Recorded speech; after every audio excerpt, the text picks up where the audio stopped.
ओम नमः शिवाय। श्री शिव पुराण। शिव पुराण के श्रवण की विधि तथा श्रोताओं के पालन करने योग्य नियमों का वर्णन। शौनक जी कहते हैं, महाप्राग व्यास शिष्य सूत जी, आपको नमस्कार है। आप धन्य हैं, शिव भक्तों में श्रेष्ठ हैं। आपके महान गुण वर्णन करने योग्य हैं।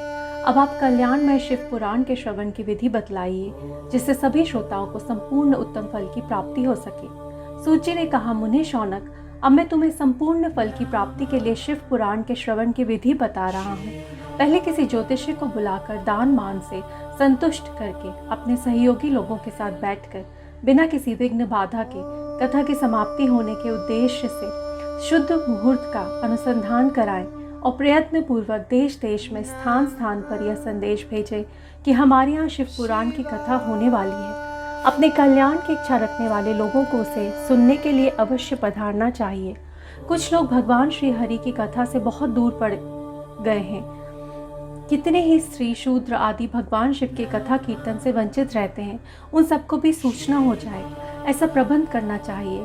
देश देश में जो भगवान शिव के भक्त हों तथा शिव कथा के कीर्तन और श्रवण के लिए उत्सुक हों, उन सबको आदर पूर्वक बुलवाना चाहिए और आए हुए लोगों का सब प्रकार से आदर सत्कार करना चाहिए। शिव मंदिर में, तीर्थ में, वन प्रांत में अथवा घर में शिव पुराण की कथा सुनने के लिए उत्तम स्थान का निर्माण करना। खंभों से सुशोभित एक ऊंचा कथा मंडप तैयार कराएं। उसे सब ओर से फल पुष्प आदि से तथा सुंदर चंदोवे से अलंकृत करें और चारों ओर ध्वजा पताका लगाकर तरह तरह के सामानों से सजाकर सुंदर शोभा संपन्न बना दें। भगवान शिव के प्रति सब प्रकार से उत्तम भक्ति करनी चाहिए। वही सब तरह से आनंद का विधान करने वाली है। परमात्मा भगवान शिव के लिए दिव्य आसन का निर्माण करना चाहिए तथा कथावाचक के लिए भी एक ऐसा दिव्य आसन बनाना चाहिए जो उनके लिए सुखद हो सके। मुने, नियम पूर्वक कथा सुनने वाले श्रोताओं के लिए भी यथा योग्य सुंदर स्थानों की व्यवस्था करनी चाहिए। अन्य लोगों के लिए साधारण स्थान ही रखने चाहिए। जिसके मुख से निकली हुई वाणी देहधारियों के लिए कामधेनु के समान अभीष्ट फल देने वाली होती है। उस पुराण वेत्ता विद्वान वक्ता के प्रति तुच्छ बुद्धि कभी नहीं करनी चाहिए। संसार में जन्म तथा गुणों के कारण बहुत से गुरु होते हैं, परंतु उन सब में पुराणों का ज्ञाता विद्वान ही परम गुरु माना गया है। पुराण वेत्ता पवित्र, दक्ष, शांत, ईर्ष्या पर विजय पाने वाला, साधु और दयालु होना चाहिए। ऐसा प्रवचन कुशल विद्वान इस पुण्यमयी कथा को कहें। सूर्योदय से आरंभ करके 3:30 पहर तक उत्तम बुद्धि वाले विद्वान पुरुष को शिव पुराण की कथा सम्यक रीति से बाँचनी चाहिए। मध्याह्न काल में 2 घड़ी तक कथा बंद रखनी चाहिए, जिससे कथा कीर्तन से अवकाश पाकर लोग मलमूत्र का त्याग कर सकें। कथा प्रारंभ के दिन से 1 दिन पहले व्रत ग्रहण करने के लिए वक्ता को श्रोण करा लेना चाहिए। जिन दिनों कथा हो रही हो उन दिनों प्रयत्न पूर्वक प्रातः काल का सारा नित्य कर्म संक्षेप से ही कर लेना चाहिए। वक्ता के पास उसकी सहायता के लिए दूसरा वैसा ही विद्वान स्थापित करना चाहिए। वह भी सब प्रकार के संशयों को निवृत्त करने में समर्थ और लोगों को समझाने में कुशल हो। कथा में आने वाले विघ्नों की निवृत्ति के लिए गणेश जी का पूजन करें। कथा के स्वामी भगवान शिव की कथा तथा विशेषतः शिव पुराण की पुस्तक की भक्ति भाव से पूजा करें। तत्पश्चात उत्तम बुद्धि वाला श्रोता तन मन से शुद्ध एवं प्रसन्नचित्त हो आदर पूर्वक शिव पुराण की कथा सुने। जो वक्ता और श्रोता अनेक प्रकार के कर्मों में भटक रहे हों, काम आदि 6 विकारों से युक्त हो, स्त्री में आसक्ति रखते हों और पाखंडपूर्ण बातें करते हों, वे पुण्य के भागी नहीं होते। जो लौकिक चिंता तथा धन ग्रह एवं पुत्र आदि की चिंता को छोड़कर कथा में मन लगाए रहते हैं, उन शुद्ध बुद्धि पुरुषों को उत्तम फल की प्राप्ति होती है। जो श्रोता श्रद्धा और भक्ति से युक्त होते हैं, दूसरे कर्मों में मन नहीं लगाते और मौन, पवित्र एवं उद्वेग शून्य होते हैं, वही पुण्य के भागी होते हैं। सूची बोले, शौनक, अब शिव पुराण सुनने का व्रत लेने वाले पुरुषों के लिए जो नियम है उन्हें भक्ति पूर्वक सुनो। नियम पूर्वक इस श्रेष्ठ कथा को सुनने से बिना किसी विघ्न बाधा के उत्तम फल की प्राप्ति होती है। जो लोग दीक्षा से रहित हैं उनका कथा श्रवण पे अधिकार नहीं है। अतः मुने, कथा सुनने की इच्छा वाले सब लोगों को पहले वक्ता से दीक्षा ग्रहण करनी चाहिए। जो लोग नियम से कथा सुने उनको ब्रह्मचर्य से रहना चाहिए। भूमि पर सोना, पत्तल में खाना और प्रतिदिन कथा समाप्त होने पर ही अन्न ग्रहण करना चाहिए।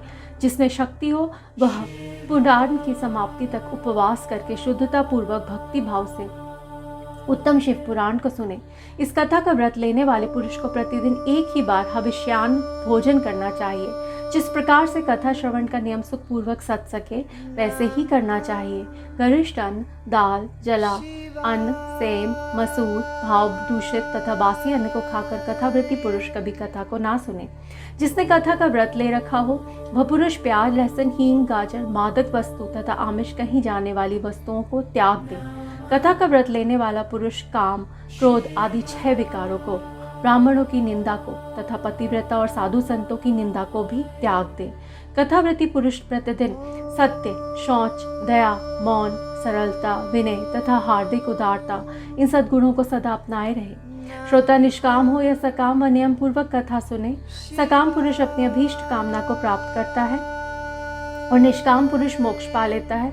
दरिद्र, शय का रोगी, पापी, भाग्यहीन तथा संतान रहित पुरुष भी उस उत्तम कथा को सुने। काकबंध्या आदि जो 7 प्रकार की दुष्टा स्त्रियां हैं वे तथा जिसका गर्भ गिर जाता हो वह इन सभी को शिव पुराण की उत्तम कथा सुननी चाहिए।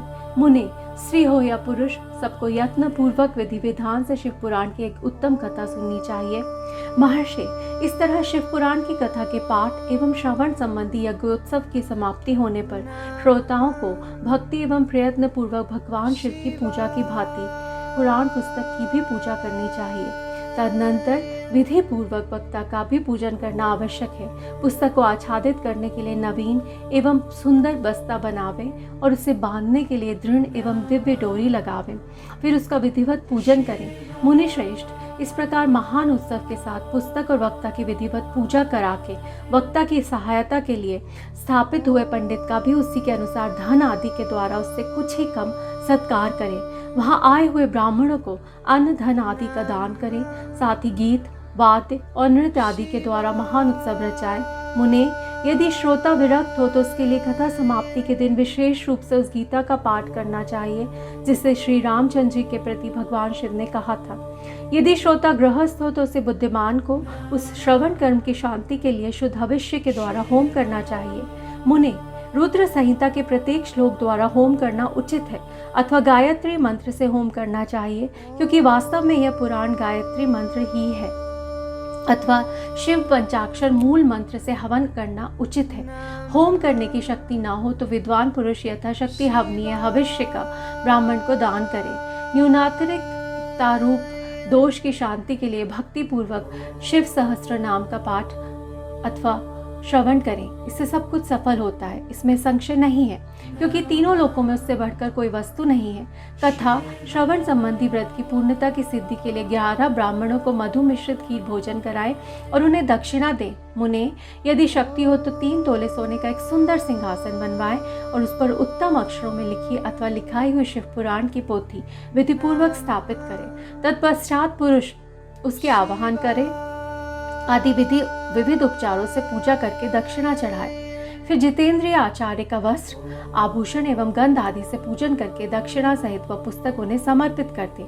उत्तम बुद्धि वाला श्रोता इस प्रकार भगवान शिव के संतोष के लिए पुस्तक का दान करे।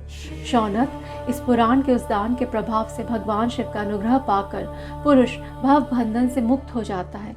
इस तरह विधि विधान का पालन करने पर श्री संपन्न शिव पुराण संपूर्ण फल को देने वाला तथा भोग और मोक्ष का दाता होता है। मुने, शिव पुराण का वह सारा महात्म्य जो संपूर्ण अभीष्ट को देने वाला है मैंने तुम्हें कह सुनाया। अब और क्या सुनना चाहते हो? श्रीमान, शिव पुराण समस्त पुराणों के भाल का तिलक माना गया है। यह भगवान शिव को अत्यंत प्रिय, रमणीय तथा भवरोग का निवारण करने वाला है। जो सदा भगवान शिव का ध्यान करते हैं, जिनकी वाणी शिव के गुणों की स्तुति करती है और जिनके दोनों कान उनकी कथा सुनते हैं, इस जीव जगत में उन्हीं का जन्म लेना सफल है। वे निश्चय ही संसार सागर से पार हो जाते हैं। भिन्न भिन्न प्रकार के समस्त गुण जिनके सच्चिदानंदमय स्वरूप का कभी स्पर्श नहीं करते, जो अपनी महिमा से जगत के बाहर और भीतर भासमान है तथा जो मन के बाहर और भीतर वाणी एवं मनोवृत्ति रूप में प्रकाशित होते हैं, उन अनंत आनंद घन रूप परम शिव की मैं शरण लेता हूँ। इति अध्याय 6-7। ओम नमः शिवाय।